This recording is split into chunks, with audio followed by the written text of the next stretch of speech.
성 PT와 함께하면 스포츠 지도사 시험에 반드시 합격합니다. 자, 5단원 스포츠와 미디어고요. 여기 단원 들어가시기 전에 칠판 한번 보시면요. 미디어와 스포츠의 관계를 보는 단원이겠죠. 스포츠 단체는 미디어에게 중계권을 주는 부분이고 미디어는 스포츠 단체에게 중계비를 주는 의미가 있고요. 사실 그 사이에는 광고주가 있습니다. 그래서 스포츠 단체는 광고주에게 광고 효과를 주고 미디어에게 광고주는 광고비를 주고 미디어는 광고 효과를 광고주에게 주는 이러한 관계가 있다라고 대략적인 개념만 잡고 가시면 되겠습니다. 자, 스포츠와 미디어의 이해에서 스포츠 미디어의 개념을 보시면 먼저 미디어의 개념을 보겠습니다. 미디어는 TV나 라디오 같은 걸 떠올리시면 되는데요. 송신자, 즉 정보를 제공하는 사람과 정보를 습득하는 사람, 수용자 간에 정보를 전달하는 매체다, 매개체다라고 생각하시면 되고요. 미디어의 기능을 보면 광고 판매를 통해서 경제적 이익을 창출하고 사회 규범이나 문화, 가치관 등을 효과적으로 전달하는 역할을 한다. 국가적 차원에서 운영되는 미디어 같은 경우에는 지식을 제공하는 공공의 복지를 증진시키는 역할이 있고요. 대중에게 즐거움을 주는 컨텐츠를 제공하는 기능이 있다라고 보시면 되고요. 그렇다면 우리가 볼 스포츠 미디어는 어떠한 기능이 있느냐라고 봤을 때 스포츠 미디어는 스포츠에 담긴 인간의 정서, 지식, 가치 등을 미디어를 통해 대중에게 전달하는 것이 스포츠 미디어구나 라고 보시면 되고요. 그러한 스포츠 미디어의 기능도 비슷하겠죠. 정보 기능이라 그래서 스포츠 관련 정보를 제공해주고 통합적 기능이라 그래서 사회 집단을 통합시켜주고 정의적 기능, 즐거움이나 관심, 흥미 등을 느끼게 해주고 도피 기능, 대리만족, 스트레스를 해소해주는 기능이 있다라고 보시면 되겠습니다. 자, 그럼 스포츠와 미디어는 무슨 관계냐라고 봤을 때 밑줄 치실게요. 공생관계입니다.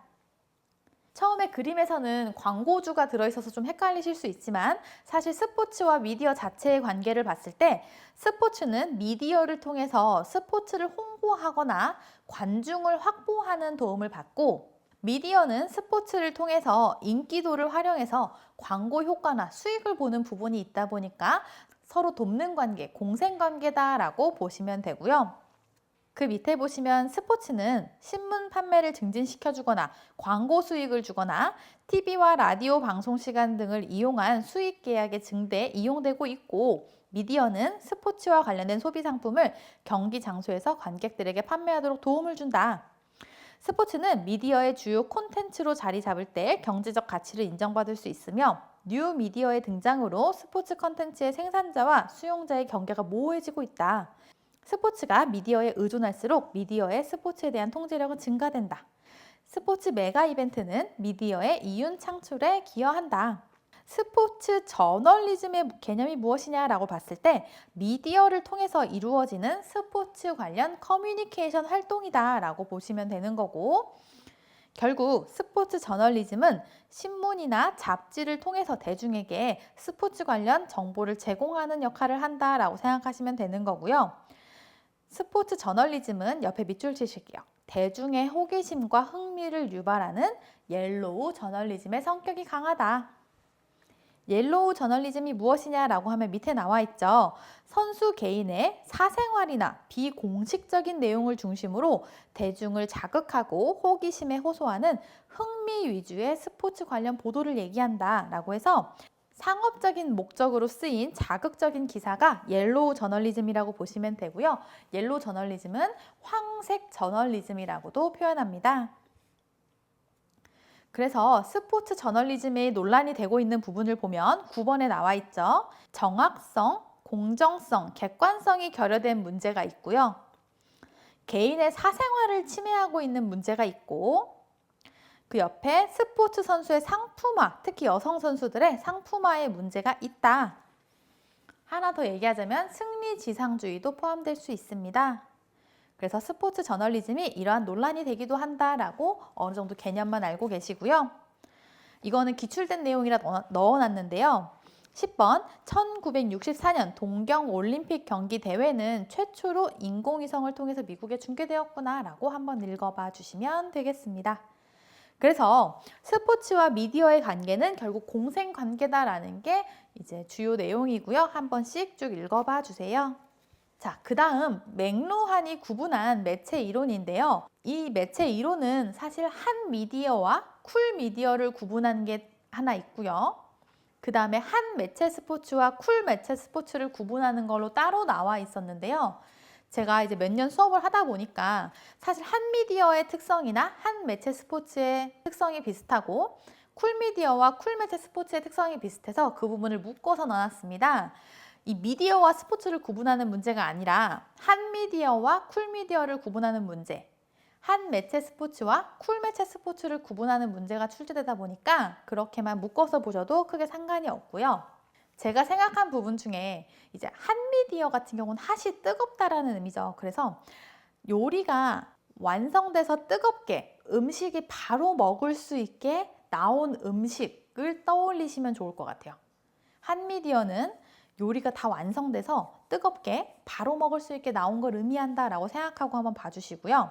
쿨미디어는 요리가 아직 완성되지 않고 재료만 있어서 데워 먹는 상태, 사람마다 방법이 다르게 데워 먹는 걸 쿨미디어다라고 한번 생각을 하고 내용을 봐주시면 좋겠습니다. 자, 한 미디어는 제가 다 만들어졌다고 했죠. 그렇기 때문에 한 미디어 자체도 음식이 만들어진 것처럼 이미 다 만들어져서 주입식으로 되고 있는 게 한 미디어고요. 그러다 보니까 미디어의 영향력이 큰 게 한 미디어의 속성이다라고 봐주세요. 설명을 보시면 전달 형태가 논리적이고 계획적이며 장시간을 통해서 개별적으로 수용이 가능한 매체다. 즉, 수용자가 미디어를 통해 받아들이는 정보가 쉽게 수용된다. 단순하다라고 이해해 주시면 되고요. 그 밑에 정의성이 높다. 이거는 다른 말로 표현하면 고정밀입니다. 고정밀. 즉, 고정밀이란 얘기는 미디어가 전달하는 정보가 분명하다라는 내용이에요. 그래서 정보의 양이 많고 선명하고 논리적이다. 고정밀이다. 대신에 수용자의 감각적 참여도는 낮고 감각적 몰입도도 낮다. 즉, 저참여다라고 생각해 주시면 됩니다. 한 미디어는 고정밀 저참여다. 그리고 경기 진행 속도가 느리다라고 생각해 주시면 돼요. 그래서 스포츠의 유형으로 봤을 땐 정적 스포츠, 개인 스포츠, 기록 스포츠, 공격과 수비가 분명하게 구분된 스포츠가 해당된다라고 보시면 되고요. 한 미디어에는 신문, 라디오, 영화, 잡지가 있는 거고 야구부터는 한 매체 스포츠라고 보시면 됩니다. 야구, 테니스, 사격, 양궁 등등 이 뒤에 나온 부분은 한 매체 스포츠구나. 둘의 특성은 고정밀 저참여로 특성은 비슷하다라고 생각해 주시면 됩니다. 그 다음에 쿨미디어는 음식 재료는 있지만 아직 요리가 완성되지 않아서 사람마다 먹는 방법이나 해먹는 방법이 다른 부분이 쿨미디어라고 말씀드렸죠. 그래서 미디어의 영향력이 상대적으로 조금 적고 피드백이 반영되면서 수신자가 보완하는 부분이 큰 소통이 어느 정도 이루어지는 미디어가 쿨미디어다라고 생각해 주시고요. 그러다 보니까 전달 형태가 일시적, 감각적이고 비논리적이다. 전달 내용이 복잡한 형태로 분산돼서 전달된다. 아까 음식 재료만 있다고 하듯이 분산돼서 전달되고 정의성이 낮다. 즉 저정밀이다. 경기 속도가 빠르고 변화 가능성이 크기 때문에 미디어가 전달하는 정보가 분명한 정도가 낮다라고 보는 게 저정밀이고요. 그러다 보니까 수용자가 참여하는 건 높죠. 그리고 몰입도도 높아서 고참여다. 즉, 수용자가 그냥 편하게 보면 다 보이는 게 아니라 어느 정도 주의 집중해서 볼 필요가 있다라고 생각하시면 되고 스포츠의 유형으로는 동적 스포츠, 팀 스포츠, 득점 스포츠, 공격과 수비가 불분명하게 구분되지 않은 스포츠가 이에 해당된다라고 보시면 되고요. 쿨 미디어로는 인터넷, 모바일 기기, 비디오 게임, 비디오, 만화, 텔레비전이 있고 쿨 매체 스포츠로는 축구, 핸드볼, 농구, 배구, 밀식축구, 아이스하키 등이 있구나 라고 생각하시면 돼요. 가끔 예시 보시면은 이게 왜 핫미디어지? 이게 왜 쿨미디어지? 라고 헷갈리실 수도 있는데 이게 사실 이 맥루안이란 사람이 정리해 놓은 거다 보니까 우리가 생각하는 거랑 조금 다르게 예시가 들어가 있을 수 있어요. 그래서 이거를 크게 의미 부여를 하진 마시고요. 초록색으로 나온 게 기출된 부분이다 보니까 기출된 거 위주로 보신다고 생각하시면 되겠습니다. 그래서 여기는 구분하는 게 중요하다라고 생각해 주시고요. 밑에 표를 보시면 중요한 부분 위주로 다시 한번 표로 정리되어 있습니다. 한 미디어 스포츠는 정의성이 높고 쿨미디어 스포츠는 정의성이 낮다. 감각 참여성과 감각 몰입성을 보시면 한 미디어 스포츠는 둘 다 낮고 쿨미디어 스포츠는 둘 다 높다라고 되어 있고요. 경기 진행 속도 같은 경우에는 한 미디어 스포츠는 경기 진행 속도가 느리고 쿨미디어 스포츠는 경기 진행 속도가 빠르다라고 보시면 되고요. 경기 진행 형태의 경우 한 미디어 스포츠는 공격과 수비가 분명하게 구분되어 있었기 때문에 단선형, 쿨미디어 스포츠는 공격과 수비가 불분명하게 구분되지 않는 스포츠였기 때문에 복선형입니다. 중요한 부분 위주로 정리된 표니까 다시 한번 잘 살펴보시면 되겠습니다. 그 다음에 개인차 이론, 제목에서도 좀 유추가 되실 텐데요. 대중매체가 관람자의 흥미를 끄는 이미지를 제공하고 개인이 독특한 심리적 욕구를 만족시키기 위해서 대중매체를 이용한다. 대중매체가 개인의 심리적 욕구를 충족시켜준다, 만족시켜준다. 이러한 부분이 개인차 이론인 거고요. 대중매체는 인지적, 정의적, 도피적, 통합적 욕구를 해결해준다라고 보는 이론입니다. 하나씩 보시면 인지적 욕구는 스포츠에 대한 지식이나 경기 결과 및 선수와 팀에 대한 통계적 지식을 제공해주는 부분입니다. 지식에 밑줄을 쳐주시고요. 정의적 욕구는 스포츠에 대한 흥미와 즐거움을 제공해줍니다. 흥미와 즐거움에 밑줄을 쳐주시고요. 도피적 욕구는 불안이나 초조, 욕구, 불만, 좌절 등의 감정을 해소하도록 도와줍니다.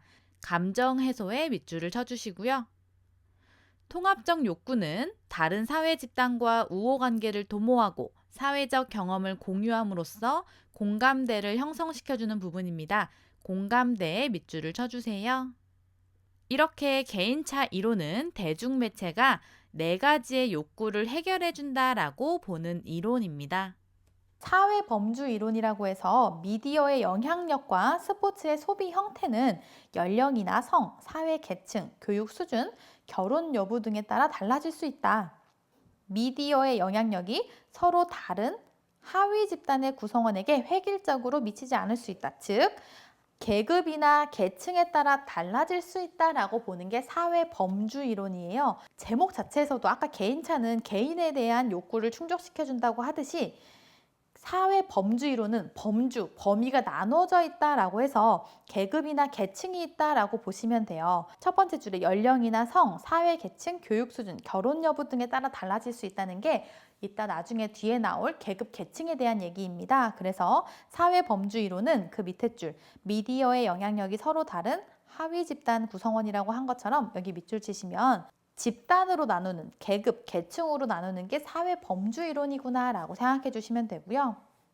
사회 관계 이론은 개개인이 원하는 정보를 선택하고 해석할 때는 주변 사람 영향이 크다.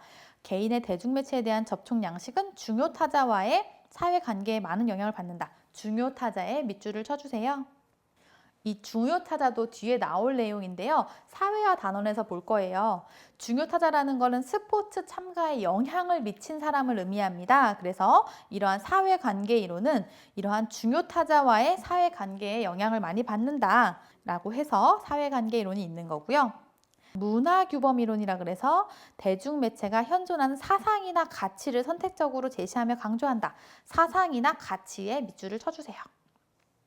하나하나 의미를 완벽하게 이해하시기보다는 제목을 통해서 내용을 어느 정도 유추하시면 될 것 같아요. 개인차 이론, 사회 범주 이론, 사회 관계 이론, 문화 규범 이론이 있구나. 이러한 설명이 이렇게 구분되는구나 정도로 이해해 주시면 되겠습니다.